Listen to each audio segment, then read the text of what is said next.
Bien, bien, bien. Bon, eh bien, écoutez, salut tout le monde. Il semble que ça enregistre tout seul. Comme je n'ai pas récupéré mon matériel vidéo, on est contraint de faire ça par Zoom. Je pense que vous reconnaissez un petit peu les lieux du drame où ça se passe, là, en la présence du salon de mon père. Ça fait un peu bizarre de ne pas regarder la caméra, mais enfin, dans l'ensemble, je vais essayer de me dépatouiller. J'ai décidé pour le coup de vous faire, pour commencer, un petit topo sur un cas clinique. Le cas clinique en question, c'est le mien. Et on va un petit peu regarder comment vous allez, je dirais, résoudre ce cas qui a été un peu critique pour moi parce que vraiment j'ai eu extrêmement mal. Et j'aimerais bien savoir comment vous, vous feriez à ma place. Donc sachez bien que mon problème a été que l'expérience montre qu'il ne faut jamais rattraper un couteau qui tombe. Et ce qui s'est passé, c'est que j'ai bien rattrapé un couteau qui tombait. Alors, c'était un couteau tout neuf, un grand couteau de cuisine.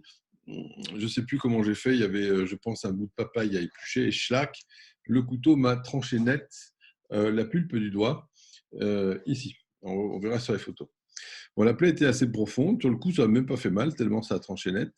Et puis, il est arrivé ce qui devait arriver, c'est-à-dire que l'infection s'est logée là dans le doigt. Alors, la question, c'est maintenant, qu'est-ce qu'on fait de manière assez évidente, très rapidement, je me suis dit, bon, bah, il faut faire un point. Donc, je me suis recousu tout seul comme un grand. Hein. Je me suis anesthésié le doigt. Vous savez, c'est pas très compliqué. Vous faites une piqûre ici, une piqûre là avec l'anesthésique. Donc, ici, je vous recommande toujours l'Axdilo avec un peu d'adrénaline. Et donc, vous bloquez complètement le doigt. Vous pouvez vous recoudre. Je ne vous cache pas, c'est quand même un petit peu sportif comme façon de faire. Je vais passer un petit peu aux photos pour vous montrer ce que vous avez à voir sans trop tricher en ce qui concerne l'aspect de la lésion. Alors, voilà, les franges du doigt. Ici, c'est après mon petit bricolage. Vous voyez que le doigt reste très enflé, alors qu'aujourd'hui, ben, je vois même plus. Ah si, il y a quand même un petit quelque chose, on peut deviner encore vaguement où était la plaie, mais enfin, c'est très vague. Ça date à peu près du 11 novembre de cette année. Alors pour moi, c'était pas compliqué. Je me suis dit, je vais pas m'embêter. Ça, c'est en train de s'infecter. Je supporte pas le moindre coup de toucher. C'est rouge et tuméfié. Il y a un N à la place du M, ça se dira mieux.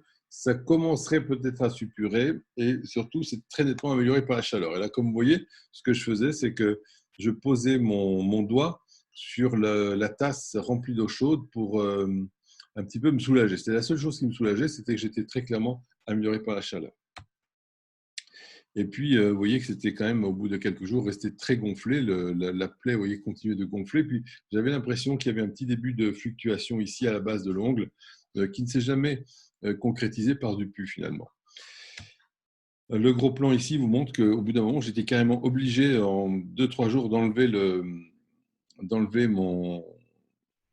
ma petite ligature parce que c'était absolument intenable comme douleur. Donc, vous voyez à quoi ça ressemble. C'est rouge, c'est tuméfié, c'est extrêmement sensible au moins de toucher et il ne se passe rien. C'était vraiment inendurable. Donc, voilà un petit peu le cas clinique tel que à quoi ça ressemblait. Et je vais essayer de vous montrer autre chose d'intéressant. Je voudrais en profiter pour faire un petit tour dans les rubriques du répertoire. Vous avez touché généralité ici. Je cherchais, voilà, aggravé au moindre toucher. Voilà.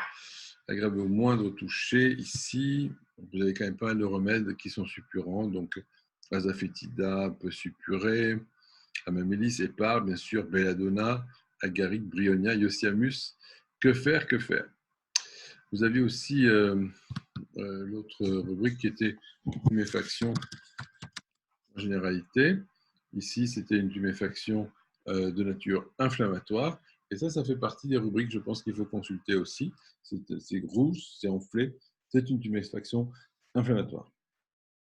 Je n'avais pas d'atteinte ni de l'os ni de supérieur, mais je pense que je n'ai pas dû passer trop loin de la dernière phalange. Je me suis raté, heureusement, le tendon, ça aurait été le pompon. Pour les plaies et blessures, ce que je voulais vous montrer, on a des choses assez marrantes à vous montrer. C'est plaies dans les généralités. Donc ici, on a beaucoup de médicaments qui concernent les plaies et les blessures elles-mêmes.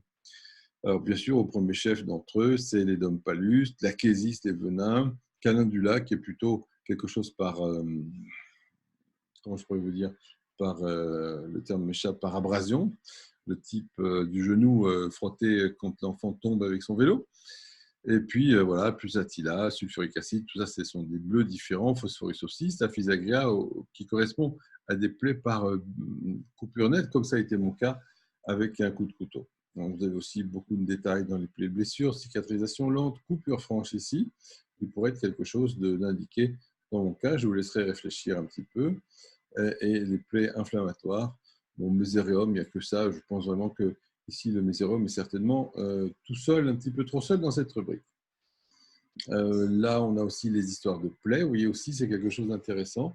On n'a pas ici une rubrique de gens qui saignent spontanément, mais une rubrique de la moindre effraction de la peau va créer des saignements abondants.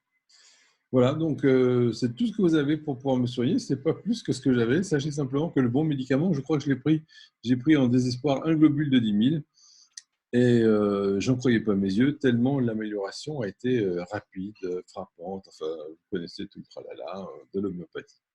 Donc j'attends un petit peu vos suggestions et puis je vous ferai ma petite correction dès que j'aurai trouvé un petit peu ce que vous allez me dire. Voilà, j'ai plus qu'à vous souhaiter une très très bonne journée, soirée, matinée, comme vous voudrez, et à tout bientôt pour la correction.